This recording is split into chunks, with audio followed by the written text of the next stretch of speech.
AM 1300 WMEL. The views expressed on the following program are those of the hosts, callers, and guests, and are not necessarily those of WMEL staff, management, or advertisers. This is Joe Steckler, folks, your host for Helping Seniors, the radio arm of Helping Seniors of Brevard County. The purpose of our organization is to inform, to educate, and to connect. And by that I mean we'd like to help people know about the many wonderful senior services that are available in Brevard County to help people. And then we'd like to ensure that you know how to get connected to those services. And if you're having a problem, we'd like to ensure through our information specialists that you do get connected to those services. It's ridiculous to have services if people don't know about them, or if people can't access them, or if they don't know how to make them work for them. So that's what we do. And the organizations to date that are helping us do this include our sponsors such as this radio station, WMEL AM 1300, and the phone number here if you have a question for our panelists today is 631-1300, 631-1300, and that phone number over at the office if you want to get a hold of Kay is 473-7770, 473-7770.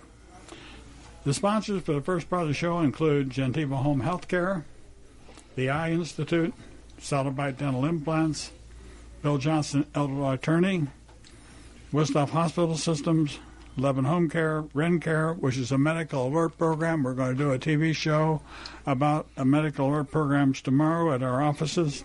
Atlantic Shores Rehabilitation, The Social, which is a new type of adult day health care down in Palm Bay at 5200 Babcock Street on the intersection of Malabar Road and Babcock Street. And if you're thinking about types of care for people, I want to remind you before you even think about moving them out of the home into assisted living or in a nursing home care, there's all types of care that you can use to keep people in your home as long as they want to do so safely. And the last sponsor I'll mention in the first part of the show today is Ebony News Today.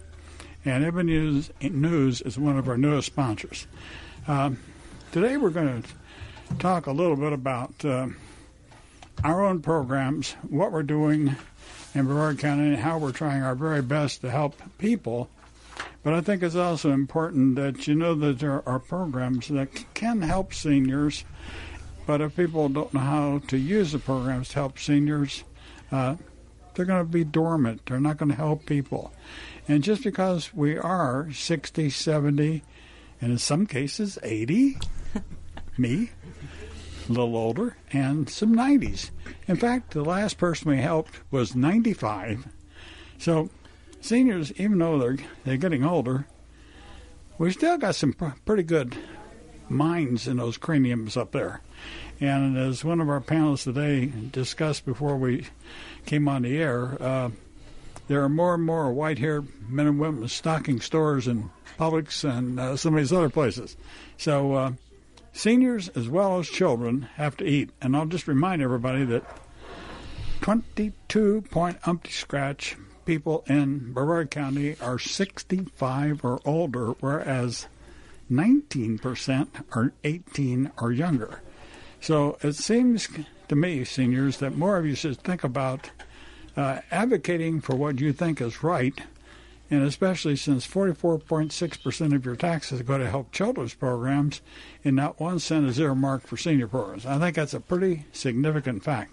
And we might even pick up a little bit on that today. But the first question I have is for Kay, and then we have two other panelists today. One is Fremont Bassett, who is has Computers Advancing Education, and we're going to talk about that, and Tony, and I'll get Tony's last name in just a second because Tony is a great volunteer helping Kay. But Kay, I'd like for you to just remind our listeners today what exactly is Helping Seniors, and what do we do so the people who are first-time listeners to the show know how to respond? Okay. Well, we're a nonprofit organization, and my official title is an information specialist. I take the calls. And again, our telephone number is 321-473-7770. But I become more, Joe, of a case manager because I often find that when someone calls, it may be one issue, but there may be several issues.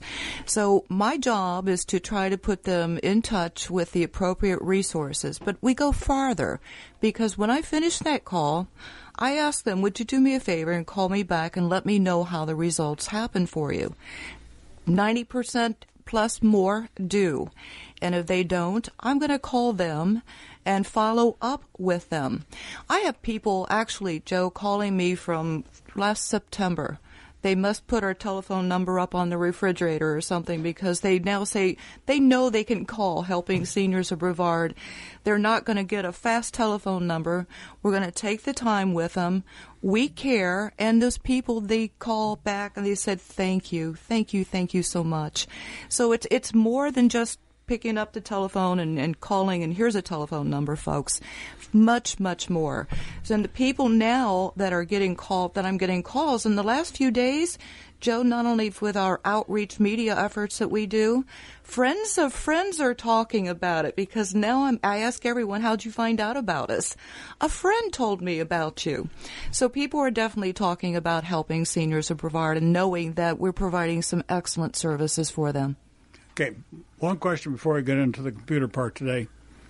How does Helping Seniors differ from many other nonprofit organizations in the county that serve seniors? How are we different? Well, as I tapped in, I just mentioned our outreach programs that we do and our marketing efforts. This is one of them, as you said, an arm. We also produce television programs that we bring our partners and panelists in to help educate our seniors and their caretakers. We have going to an 8-page newsletter starting July in Senior Scene magazine, again providing educational material to help educate our seniors that want to read. We have an article in Spotlight magazine, Hometown News, and Ebony News Today. So I don't believe there's any other nonprofit that's really completing the efforts that we're doing in trying to outreach and be an in-reach. So in our opinion, I believe we are completing the assistance in helping to not only educate but provide valuable resource information for our callers. Okay, the only comment I would make to that, folks, is that and what Kay is talking about, it's our job to develop an awareness program through the radio, the television, the print media. We want you to know about programs like the Social Adult Day Healthcare down in Palm Bay. We want you to know about Joe's Clubs that are the daycare managed by the Brevard Alzheimer's Foundation. We want you to know about the services provided through Aging Matters with federal and state tax dollars. We want you to know about 211 Brevard, who has started out as sort of like a crisis intervention center, but has tailored off into providing phone numbers. But where we're different from them is that we try to connect you to them to help you get the services that they're supposed to provide through the monies that they are provided by the state, by the federal government, by the county, by United Way, and by other funding sources. So it's hard sometimes to be a nonprofit. But I think the third thing I wanted to talk about today, and I put down here, I want to know the connection between seniors, helping seniors, and computers advancing education. I'd like for you to introduce Fremont and Tony, get them to talk about a little bit about their backgrounds and how they get involved in doing what they're doing and how you got them involved in helping us help seniors, because they both had some pretty good comments about what a wonderful memory bank seniors can provide to juniors. Absolutely. Well, I thought, as we were beginning our organization a number of months ago, many of the seniors that I talked to on the telephone simply didn't have computers, or if they didn't have one, they would end up going to the library and maybe getting a full whopping hour and have to be bounced off because other people were waiting. So many of the people were saying, gee, it would be sure nice to have a place that I could go, that I could really learn some of these skills and be able to communicate with my granddaughter, my grandson, with what's an email, etc. So I had a source call me, or actually I was inquiring and discovered. I'm going to call you Freebie. Is that okay? That's fine, Kenny. Okay. Freebie Bassett, who was kind enough to donate. We have 4 computers. And along with Freebie, we have Tony Zalisko. Am I pronouncing your last name correctly? Yeah, that's correct. Okay. Who diligently volunteers his time each week. And boy, I know he has to have the patience to do that, but nonetheless, starting with a basic plan, you even have lesson plans that you print out and everything, and we hand out to each of our students. So I would like to ask Freebie, how'd you get started? Well, excuse me. It was kind of a crazy problem. Back in 1997, I wound up with a heart attack and then quadruple bypass surgery. And both my boys said, "Dad, you look like you were bored." So they got me started in computers, and we built the first one for a young man whose dad was overseas in Egypt. And that was a 38625, so it's ancient by computer series and what have you. And we built that, and then the next thing you know, some of our friends who are teachers and seniors said, "Hey, it would be great to have a computer for my classroom or for my house. I can stay in touch with family and what have you." And I said, "Okay." So people started donating stuff to me. My house looks like a computer factory. There are parts everywhere. So we started building them, and next thing you know, I got asked for volunteers. I was working at Kennedy Space Center at the time, and the company that I worked for donated 52 pallets to us, and NASA got involved with me. And the next Wait a minute, you said 52 pallets. Yes, sir. What? Where did you put 52 pallets? Well, of that's stuff? where the Astronaut Memorial Foundation was kind enough to give us a room, and we put 52 pallets, and I had 15 volunteers.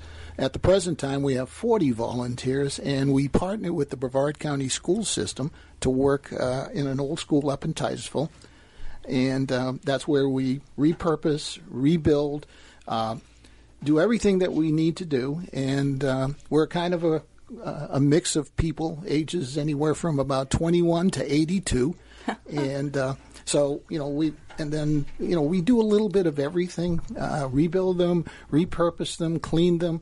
We even strip them down. We're truly a 501c3 nonprofit organization. We sell nothing, and we make all of our money by repurposing or scrapping items. Less than a 0.5% actually goes into the trash. The rest of it gets recycled. Do you have a need, Freebie, for buying many new parts to... We have a tremendous need to buy new parts, and that's one of the things. We've written a proposal. We need money, basically, but we also need more hardware. We need to partner with other organizations and companies, big, small, it doesn't matter, private individuals, to get hardware.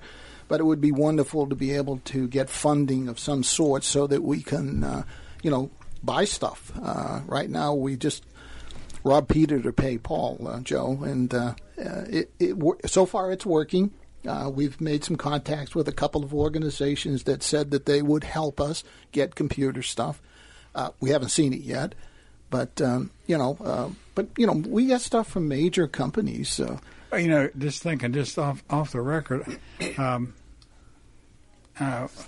we might ask Marty, our grant writer, if she's aware, and through all the work she does, of any sources that tend to fund the type of organization. See, that's one of the things, Fremont, that we learned by talking about such things on the air.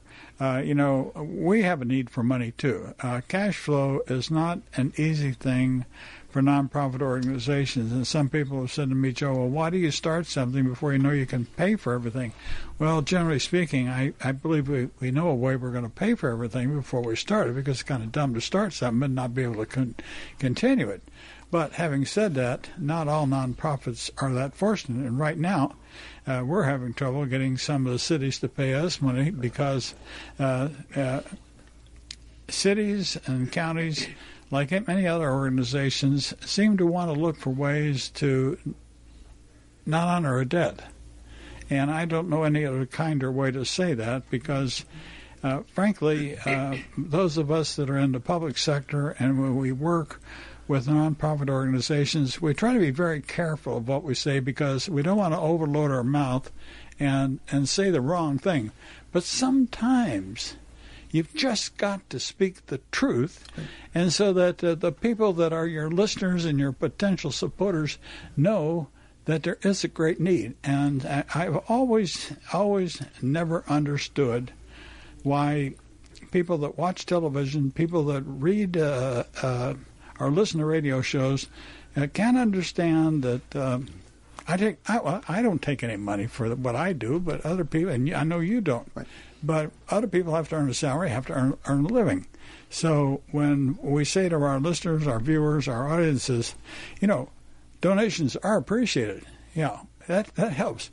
We use them wisely, just like you would use any donations to help pay for parts. So I just make the offer on the open air today that if anybody wants to make a donation to help Computers Advancing Education, if you send them to Helping Seniors, you put a note in there and say, This goes to Fremont Bassett to help buy parts for his computer program, folks, I give you my word that we will ensure that those donations go to Fremont to help pay for computer parts. That's awesome, Joe. Thank you. Yeah, and there's a madness in my motive for doing that to Fremont, because I learned a long time ago that what goes around comes around. Right. And if you're tight, I remember one time years ago, I got a call from somebody, and they said, Joe, we've got $50,000 we want to give you for your Alzheimer's program to help meet a $1 million match. Another organization called me up one day and said, Joe, we're going to give you $1 million, but you got to raise $1 million before we give it all to you. Well, that wasn't quite true, because 2 weeks later the organization sent us $500,000. I said, why'd you do that? And they said, we did it to give you incentive to go out and raise more money. Well, I got the second $50,000. I got the third $50,000 from the same organization. So next time they called me, I said, I know another organization, it's called Meals on Wheels, that's trying to refurbish their kitchen. Bill Hoskinson. I said, would you mind if we directed that $50,000 to them? Not a bit. I called Bill up and told him what we'd done. And Bill was flabbergasted. He said, nobody'd ever done that before. I said, Bill, you provide the food for our daycare. You help people that are our clients. You help elderly with Meals on Wheels. Why shouldn't we all try to share the wealth? So I figure that that's kind of what you've done with this computer program. I'm also concerned, and you and Tony and Kay sort of explaining maybe the difference between what you do and how you set the education up, and compare that maybe with Shepherd Centers a little bit. Can you do that? I'm not sure, because I'm not familiar with Shepherd Center. Are you familiar with Shepherd Centers, Tony? No, I don't know that. Okay. No, I'm sorry. Well, I'll just say it. Shepherd Centers is another nonprofit organization. They teach all kind of classes. They do them at different churches and different places. I don't know how much Kay knows about them or not. Yes, I was just talking to somebody earlier today about that. But they have scheduled times, and they do teach computer things. But they charge. There is a charge on it. There's a small charge. Mm-hmm. But nothing should be free. Oh, that may or may not be true, Joe. I mean, our lab, you want to pick up on it. Our lab is up in Titusville, and for, I'll say 8 years, we had a learning lab where we could teach people, and it was 100% free. People came every Tuesday for 3 hours for 12 weeks. They learned how to do everything on a computer, how to build it, and then how to use it, and it was all free. Everything we do in Computers Advancing Education is 100% free. And I want to add, for anybody who would like to take a computer class at the Helping Seniors of Brevard office in Rockledge, please call us at 473-7770, because there is no charge for our computer classes. And you'll meet our wonderful Tony. Tony, maybe Tony could tell a little bit about, we ignored you. Yeah. How did you get started in teaching computer classes? How did you do that? I've been working with Freebie at Computers Advancing Education since 2001 or so, and the opportunity came up one year in the past that do you want to help to teach people computers at the lab? And I said, well, sure.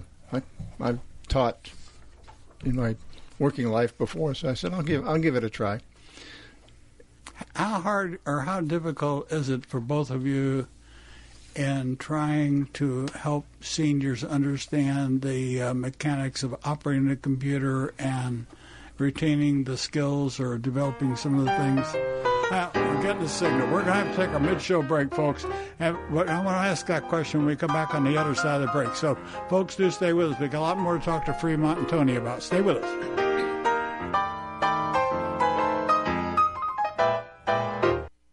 AM 1300 WMEL. This is Joe Steckler, folks. This is your host for Helping Seniors, radio arm of Helping Seniors of Brevard County. We've got a caller.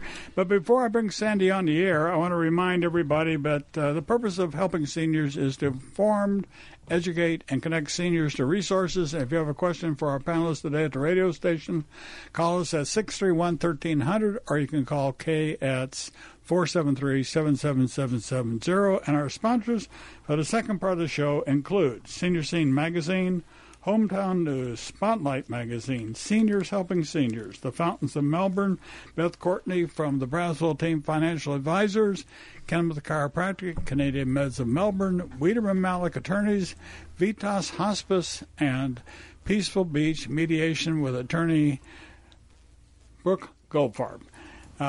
Sandy, you're on the air. What have you got? Hello, Joe and Kay. I just wanted to call in and give you all feedback because I know sometimes when you have people donate or volunteer, they don't know whether or not they've really reached people. And I would really like to thank Mr. Freeman for donating the computers.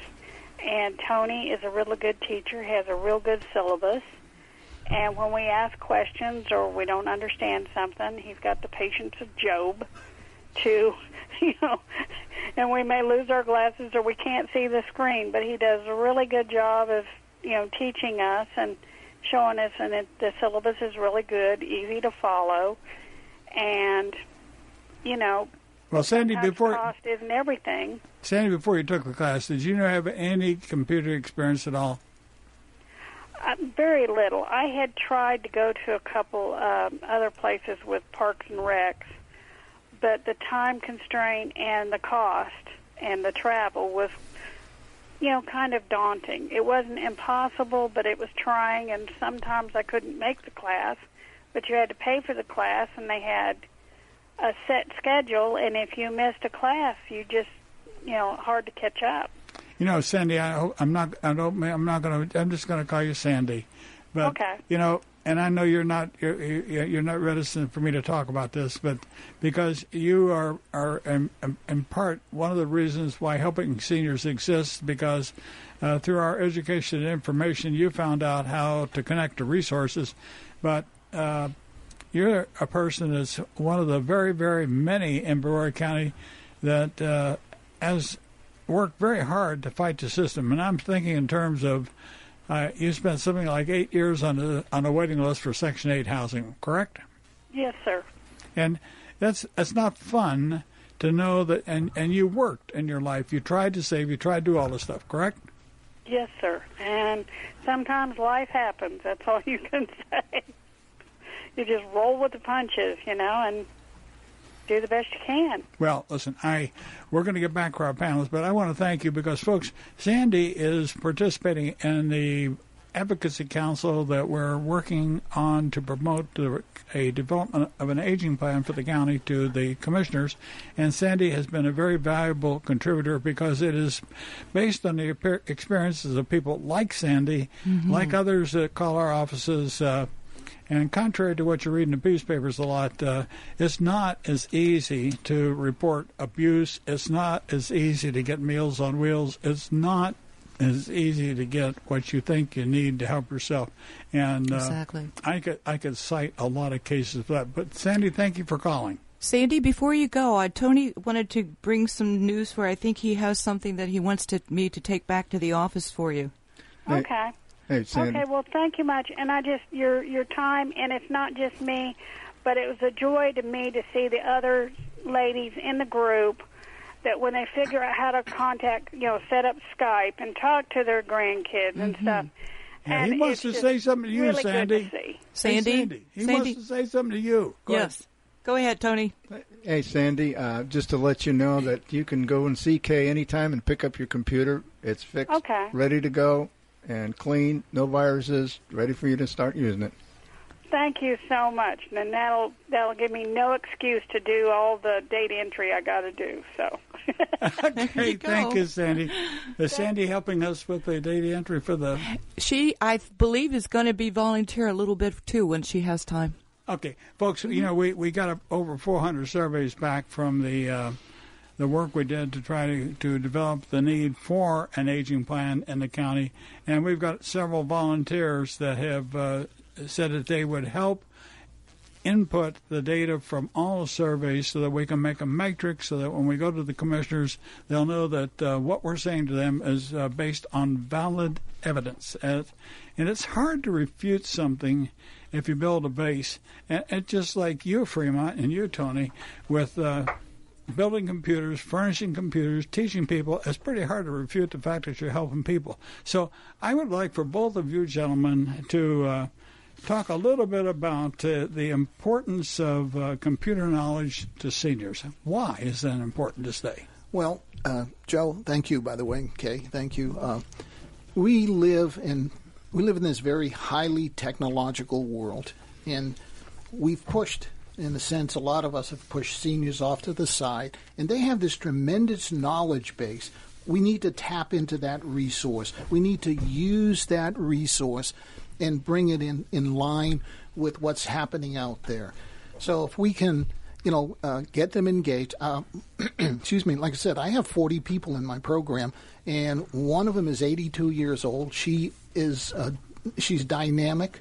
She used to be a teacher, and she now helps other seniors where she lives how to use a computer, how to fix a computer, how to troubleshoot. And, we've got that great resource in the seniors, and we need to tap into that. Tony? Yes, I can only second that. Seniors have a great deal of knowledge in a computer, and the Internet is such a vast resource for them to use if they know how to use it. And that's one of my objectives, helping Kay with teaching the seniors and to introduce them to that great base of knowledge that's out there free. Well, the thing that, and not one of us has really talked about today, and my experience with John Harper here at the radio station going all the way back to 1993, I know that John has pointed out things in radio communications which we don't think about. We don't talk about the importance of talk radio and the type of audience that talk radio reaches. It reaches senior people, senior citizens.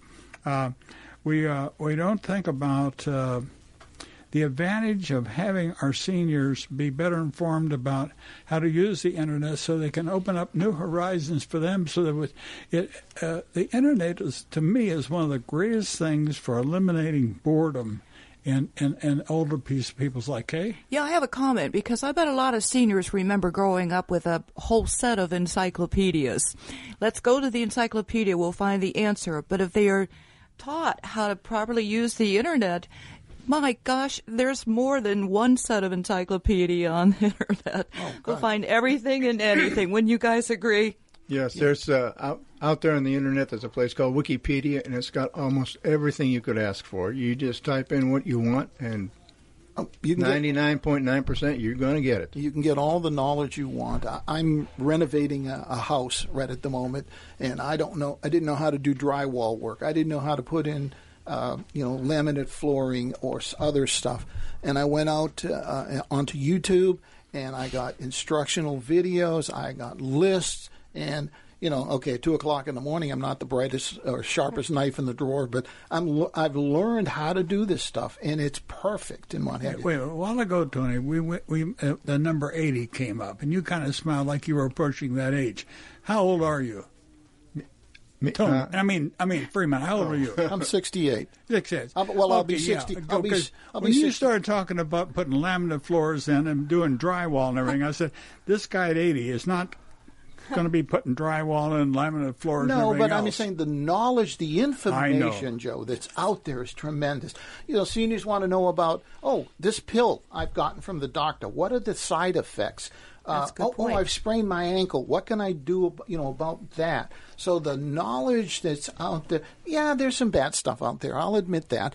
But the preponderance of things are wonderful for people. And, yeah, you can stay in touch with your families in other states and other areas. So it's just, But you brought up something that's extremely important for seniors to think more about, and that's medicine. Mm-hmm. I know that I have been had more and more different types of pills added to my daily intake. So I'm very fortunate. I got a primary care doctor I've had for 24 years. So anytime somebody gives me a new pill, I tell him, and he pulls his little computer out and he starts checking the side effects and everything else. But we can do the same thing on the internet. That's close right. to it. But what I'm saying is we can do a lot to help us find out more about what our medical problems potentially could be, so that arms us with information so that we can ask our doctor and help the doctor arrive at a better opinion. So that's one of the reasons why it's so important for seniors to be better informed about how to use a computer. Yeah, but Joe, I don't care what age you are. If you're 1 or if you're 100, you're a thinking person. I've got a wife that has Alzheimer's, and she developed a blood clot. And immediately the doctors in the hospital wanted to put her on Xarelto. And she had been taking Warfarin for something else, or for another blood clot. Coumadin? Yeah, Warfarin? Coumadin and Warfarin. Yeah, okay. So I went online and I said, what were the pros and cons for Warfarin versus Xarelto? I'm not going to tell you what they were. I know what they are, because I had the same situation. Okay. I stayed on Coumadin. But, yeah, because, and I'm not going to, because I don't want to, destroy anybody's faith. Yeah, we're not faith. doctors. Okay, yeah, exactly. So I went to the doctor, and her new doctor, and I said, here's this and here's that. And he agreed. You're right. So we're thinking people. We need to be able to think about what's there, go look for the data, and take that information and balance it in our cranium and say, okay, this is what I want to do, doctor. Because, I hate to say it, they're just practicing medicine. They're not gods. Exactly right. And it's just like... the owner of the radio station, John Harper, is on our board of directors for Helping Seniors. And John and I talk a lot about, what's happening and what doesn't happen, and what are the advantages of television, what are the advantages of radio, what audiences are we going to reach. And both of us have been thinking alike for years that one of the best things that we can do to help seniors is to build a better information network. Thank you. And that's yes. exactly what we're trying to do on this radio station. I want radio station WMEL to be a voice for the elders. We want elders to call this radio station and say, how can I get help?